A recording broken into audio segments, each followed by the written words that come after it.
लगी। रानी ने महाराज को बुलाया, पलंग पर बैठाला और एकदम हवा करने लगी। महाराज पूछने लगे रानी क्यों बुलाया?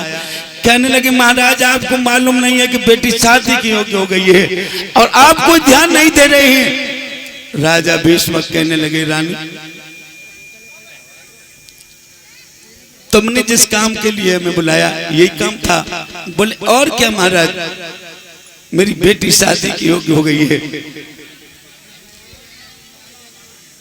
आज प्यारे भक्तों उसी समय राजा भीष्म कहने लगे रानी चिंता मत करो, 15 दिन के अंदर मैं अपनी बेटी रुक्मिणी का विवाह कर दूंगा। तुमको सुंदर से वर की तलाश करूंगा, आप बिल्कुल घबराना मत। हम अपनी बेटी के योग्य ही वर की तलाश करेंगे, आप बिल्कुल मत घबराओ रानी, चिंता मत करो, हम शीघ्र शादी रुक्मिणी की करेंगे। और इतनी कहकर के राजा भीष्म और फौरन वापस दरबार में चले जाते हैं। बोलिए गोविंद भगवान की जय।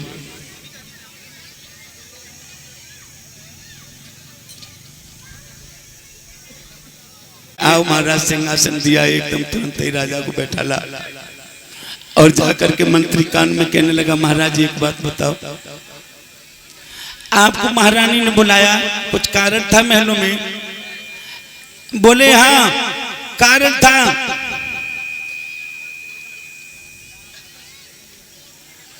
ए मंत्री हमारी रानी ने मुझे इसलिए बुलवाया। दरबार में जाकर के राजा भीष्म कहने लगे देखिए हम महलों में गए हैं, मेरी बेटी रुक्मिणी जो है वो शादी की योग्य हो गई है। राजा भीष्मक ने जाकर के दरबार में कहा है कि मैं अपनी बेटी का विवाह करूंगा और मुझे अब कोई काम नहीं करना है। जब तक हम अपनी रुक्मिणी की शादी नहीं कर देते तब तक हमें कोई दूसरा काम नहीं करना है। हमारी रानी ने बुलाया है और अब हमें शादी अपनी बेटी की करनी है। व्यास पुत्र सुखदेव समझाने लगे हैं, एकदम कहने लगे अरे दरबार में बैठे सभी लोग, अब हम बेटी की शादी करेंगे और आप लोगों की नजर में कोई मेरी बेटी की योग्य वर हो तो आप बताओ, कोई वर हो मेरी बेटी के लिए, आप सब लोग बताओ जिसकी नजर में वर हो, लेकिन मेरी बेटी की योग्य वर होना चाहिए। दरबार में से आवाज आ रही है, कोई जरासंध को बता रहा है, कोई बाणासुर को बता रहा है, कोई दुर्योधन को बता रहा है, लेकिन राजा भीष्म की नजर में ये एक भी वर नहीं थे। सबकी इनकार कर दिया। बोले मुझे ऐसे राजाओं की जरूरत नहीं है, मुझे ऐसे बड़े धनवानों की जरूरत नहीं है, मुझे तो जरूरत है अपने बेटी की योग्य वर की जरूरत है, जो मेरी बेटी के योग्य वर हो।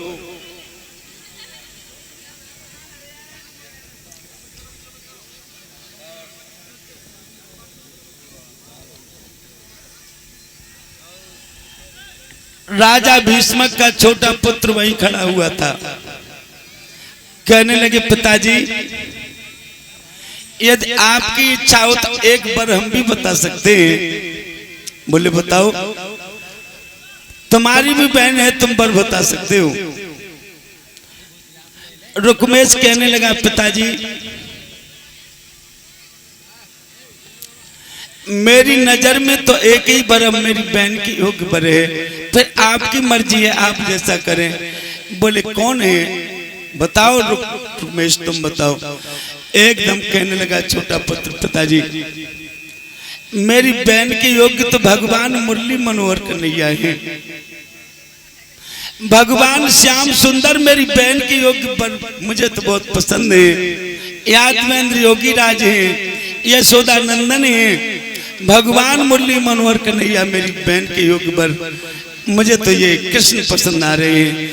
जो भगवान श्याम सुंदर का नाम लिया सारे दरबार में तालियां बजने लगी, सबको पसंद पर आया कृष्ण। बोले सबसे सुंदर वर कृष्ण का ही रहेगा। समझाया है उसने रुक्मेश ने पिताजी कि मेरी बहन रुक्मिणी प्यारी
एकदम रुक्मेश ने कहा,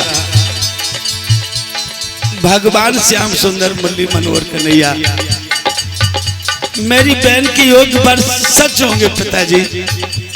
प्रसन्न हो गए, दरबार वाले तालियां बजाने लगे। तब तक क्या हुआ, एक घटना घट गई। अचानक बड़ा बेटा चला आया रुकुम, उसने एकदम आकर के देखा है कि एकदम ये सभा में गड़गड़ाहट तालियों की क्यों हो रही है। एकदम आकर के सारी प्रजा से आकर के एकदम रुकुम चिल्लाने लगा है, एकदम कहने लगा, ठहर जाइए, ये तालियां किस लिए बज रही हैं? क्या महाराज आपने कमजोर समझ लिए हैं? राजा भीष्मक, तुम्हारे सामने हिम्मत कैसे ये प्रजा ताली बजा रही है? आज एकदम रुकुम कहने लगा है, पिताजी ये किस बात की तालियां बज रही? कहने लगे, रुकुम तुम्हें मालूम नहीं है, चिल्लाओ मत रुकुम, तुम्हारी बहन रुक्मिणी है, उसकी शादी की बरयोग बातें हो रही हैं। रुकुम शांति लो, बैठ जाओ।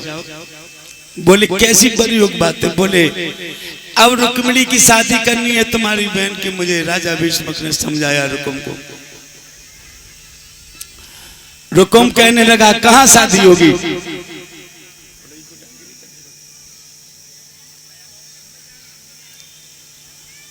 प्यारे भक्तों, रुकुम जो था राजा भीष्मक का पुत्र, ऐसा बेटा किसी बाप को न दे जैसा जबर बेटा राजा भीष्मक को दिया। ऐसा पुत्र नहीं होना चाहिए जो समाज में अपने माता पिता को न समझे, ऐसा बेटा नहीं होना चाहिए। आज भरे समाज में एकदम चिल्ला रहा राजा भीष्मक पे, कह रहा पिताजी किस शादी की बात हो रही? बोले रुक्मिणी कृष्ण की शादी की बात हो रही है।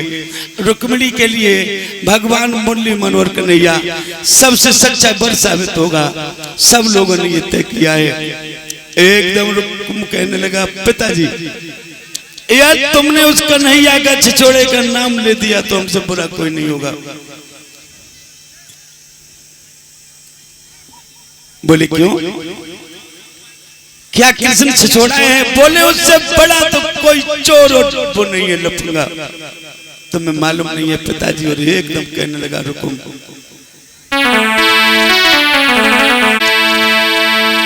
ब्रज में बाबा नंद बड़ो मत मंद दीन भिकारी,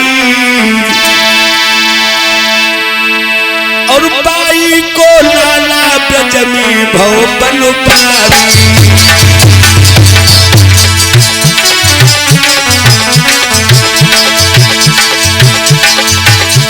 बाई को लाला ब्रज में भव बलुकारी।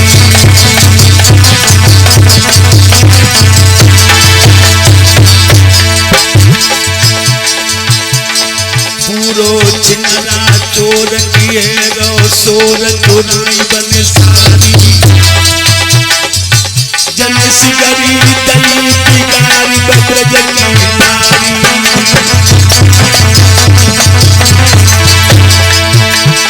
अरे चुपन बन गाय करावे, और सखियन को खूब लुभावे।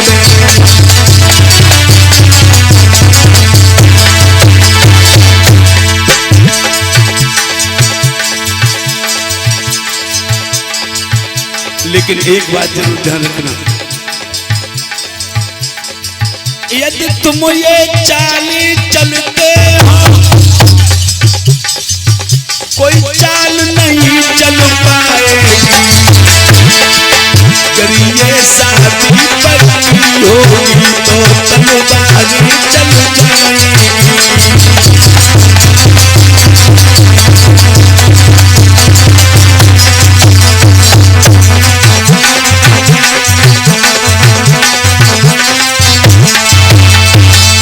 खून की नदी बह जाएंगे यदि कुछ चोरा श्याम इधर बारात लेकर के आ गया।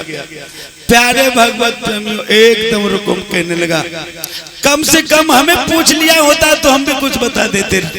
राजा भीष्मक कहने लगे, पुत्र तुम्हारे जैसा हमने कोई बालक नहीं देखा। बोले क्यों? बोले इतनी जोर से चिल्लाने की जरूरत क्या है, तुम्हें ये बताओ। बोले हमारी बहन की शादी बगैर हमारी मर्जी की नहीं हो सकती। बोले तो तेरी नजर में कोई बार हो तो तू बता। रुकुम कहने लगा हमें पूछ लिया होता तो मैं बताता, लेकिन अब मैं जरूर बताऊंगा।